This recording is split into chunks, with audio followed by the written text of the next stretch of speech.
Hey guys, Art17 here, and we're still in week 4 right here. I changed the schedule, I revised it slightly. It doesn't change anything up here in the first 4 weeks other than I renamed this assignment number 8 we're doing. It's mapping shapes and shades. It's more specific to what we're doing, the name. And I eliminated some of the homeworks, or I combined them anyway and eliminated some. So you should be happy about that. And so let's talk about mapping shapes. And also I'll delete the other schedule that I have provided under the syllabus option on the left sidebar. And under the syllabus, there'll be a this new schedule. It's not much different, but I did eliminate some and group up others or combine them so that there's a little less work. It's more concise. All right, so but it still gets all the elements and principles I want to go through in the semester in this course. So let's talk about mapping shapes and shades. You can do that various ways. The ways I'm instructing you to do is by putting a coat over a chair. What you're doing is looking at the shapes and shades within the coat that you're looking at. Now you're going to set up your own model. You're going to set up a coat over a chair, hoodie, coat, maybe even just a light blanket or something. But you want enough contours and crevices and little folds and peaks and valleys, if you will, inside the coat, as it's not just flat, because that's not going to get the point across. What you want is all this contrast when the garment folds and dips and turns and has crevices and parts that are catching light, parts that aren't catching light, light and dark areas, shadow areas. This is all what you want to capture. Those are the shapes and shades that you're mapping together. So basically you're putting them together, almost not even noticing what you're drawing all that much as what you're seeing. You're not really perceiving maybe it's a chair, but a bunch of shapes and shades that you're mapping together, kind of along the lines of the upside down guy, in the sense that you're putting lines and shapes together with lines on that one. This one now we're going to shade with basically no lines involved, because there's really no lines. It's all shading. Whenever you look at something, if you don't see a border line around everything like you're going to draw it, then it's not there. Don't do it. It's really shades that meet up with other shades for the most part. There may be, like in this chair in particular, there may be some little lines where they cut into the wood back here, wood carving, and so the lines actually work well there, but there's no border line per se around this whole thing. It's like a shading, broad shading line as opposed to a writing line, if you see one at all. Okay, so I'm going to show you. You can go to Bing. I put in coat over chair drawings. Um, the wood chair works really good because it has more to it than some other chairs, but I'll leave that up to you. What I don't want to see is a flat drawing like this or something or that. I want to see lots of shading going on. This is a nice one.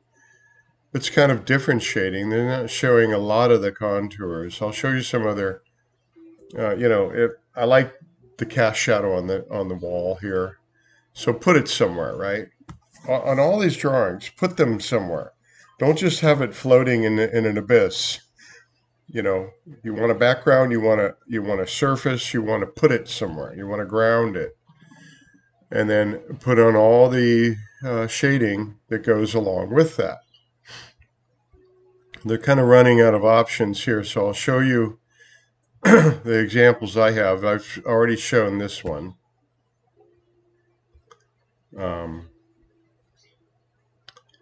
Which is a good one. You see all the light and darks here. What does this tell us when we're looking at it? That this folds and turns and dips and rolls because the light hits it a certain way.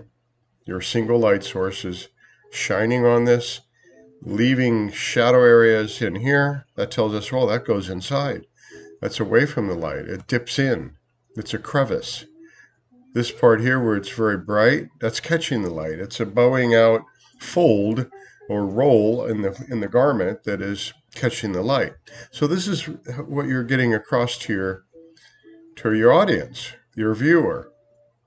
You're telling them what this thing is doing.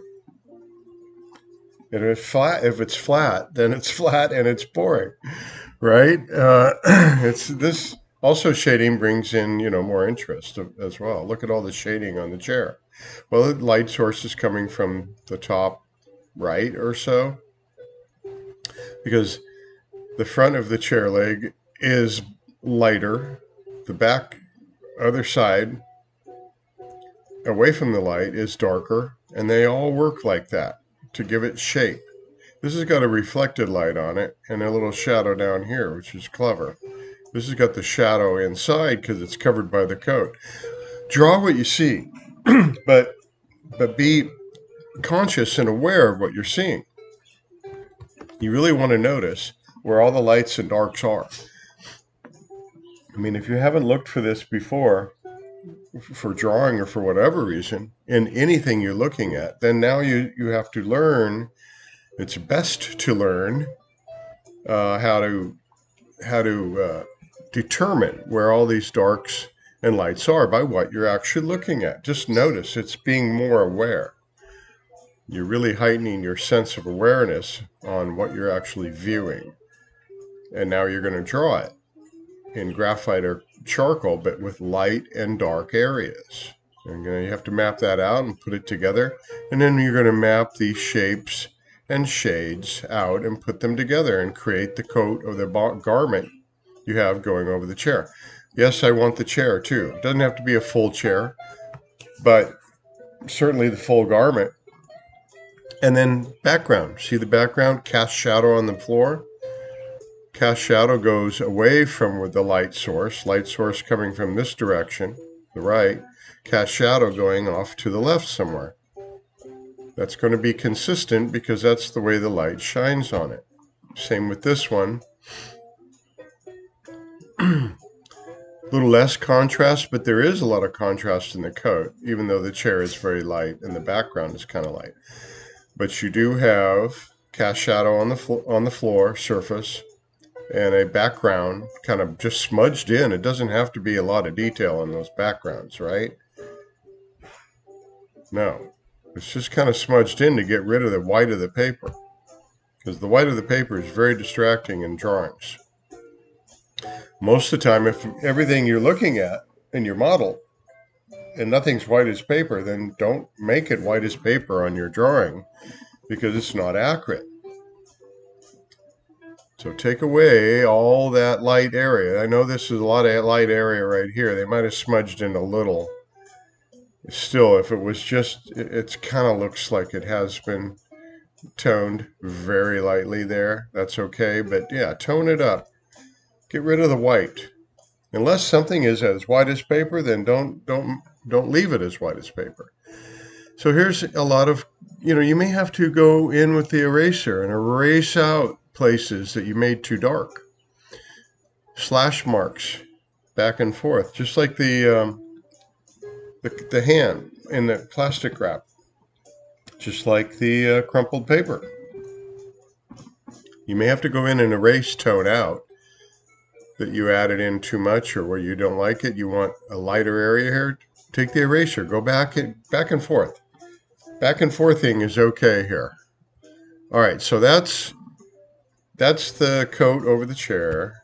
Let's look at the eye drawing for the weekend. Now this can be in any position. Like this is a 3/4 view here, kind of turned to the side. If you can get that together, that means the eye over here is slightly hidden, or at least very close to the bridge of the nose. And then this eye is a little further away. Of course, they're both looking at you here.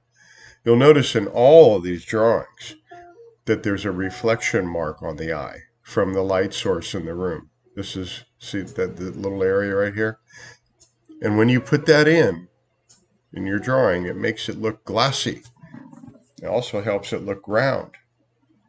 Round and glassy is what you're after. Don't forget the colored part, the iris, because most people have it. I've seen students send me something with no color there. And I guess they get that from cartoon drawings or anime or something. I don't know, but it's not accurate. Most people have, if not everybody has, some sort of color to their iris. Okay?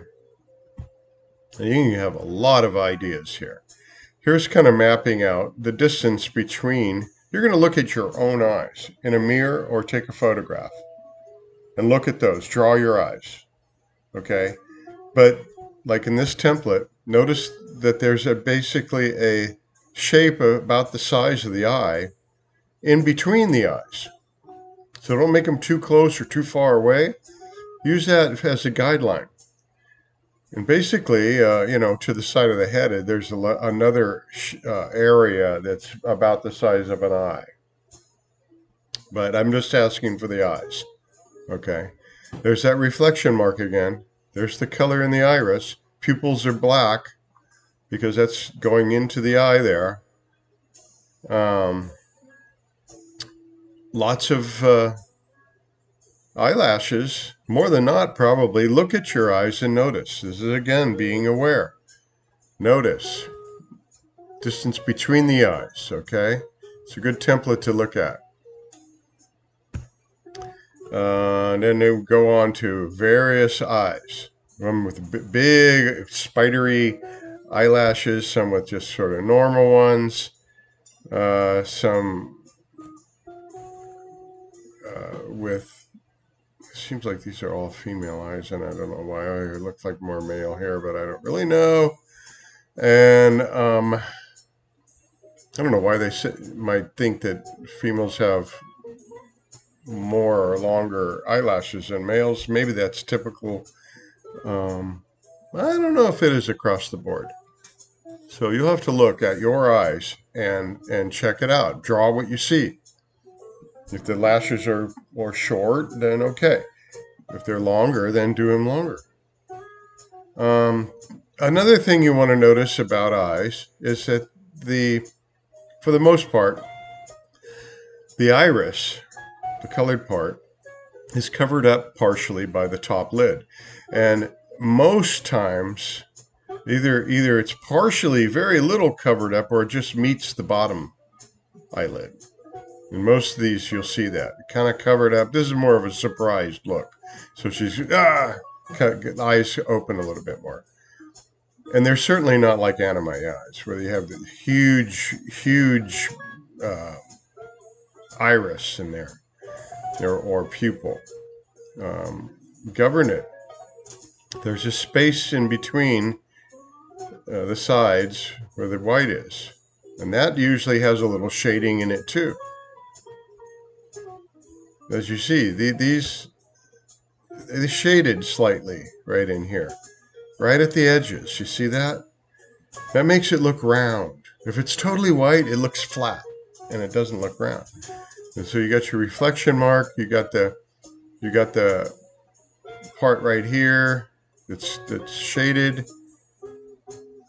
And you have color in the iris, which sometimes it's varied like this. You see the difference? It's not one color usually. And some of you have very dark eyes, dark brown, and you don't see a lot of that. If you really shine a light on them, you'll see some stuff in there, like specks and stuff in the color. Most of the time. Maybe not all the time. But really look at your eyes and draw them accordingly. Let's see, what else can I say? But just notice where that iris is on most eyes. Unless they're squinting down like this, it's kind of squinty. Then they are both covered up. This one's maybe more accurate, even this one. Just kind of touching at the bottom, but covered at the top, the iris. Same here. This one's slightly covered, but it looks kind of wincy when you do that. Like you're closing your eyes down a little bit. But you determine it. I'm just bringing this to your attention to look now on your photo or the model of what you're looking at in the mirror. Maybe look in a little mirror next to you. That's a really perfect way. Now you want a really good light source that isn't straight on the face. Maybe turn it on the left or the right so you have a lot of shading. Another thing I want to talk about is the bridge of the nose does not have lines in it. A lot of students send me this and they'll put a line right there, light right there, big line. There's no line. Look at your nose and look at your eyes. There's no line there. It's just shading. So the shading ends there, and then you have this light area that the light source is on. But all this can be darkened in because it's in the shadowy area a little bit. It's away from the light. It's not actually catching the light like the total front of the nose is. The bridge, not per se, right in the front. But then you're going to have this shading back in here. All that shading back in there. But don't put a line, please. Don't send me a line. And this one, same thing. You'll never see any of these with a line for the sides of the nose. Never. These drawings, none. Okay? Is that a line? No, that's a shading. It just gets a little darker right there, and then all of a sudden kind of gradually goes into the lighter area there, and then back into the shading. That tells you there's a ripple there, just like the coat drawing. It dips in here darker, it's not catching the light. This is catching the light, then it rolls over the other side, because this is roundish. Anything round is gradually shaded that way, okay? And then you have this part that's in the shadows from the brow. And of course, I would like eyebrows. They're there. This is basically the vision you want. The eyebrows, the eyes, the bridge of the nose. Okay? Okay, so let's leave it at that. Any questions, let me know. I'm going to post the new schedule here, so you might want to print that out because it's slightly different. Okay, I'll be showing it every video in the beginning, but I think you should go in and print it out to have it handy. All right, and then so let's see. Next week oh no, we have a few weeks here, but the midterm's coming up. I'll talk about that in the weeks coming. All right. Have a good weekend.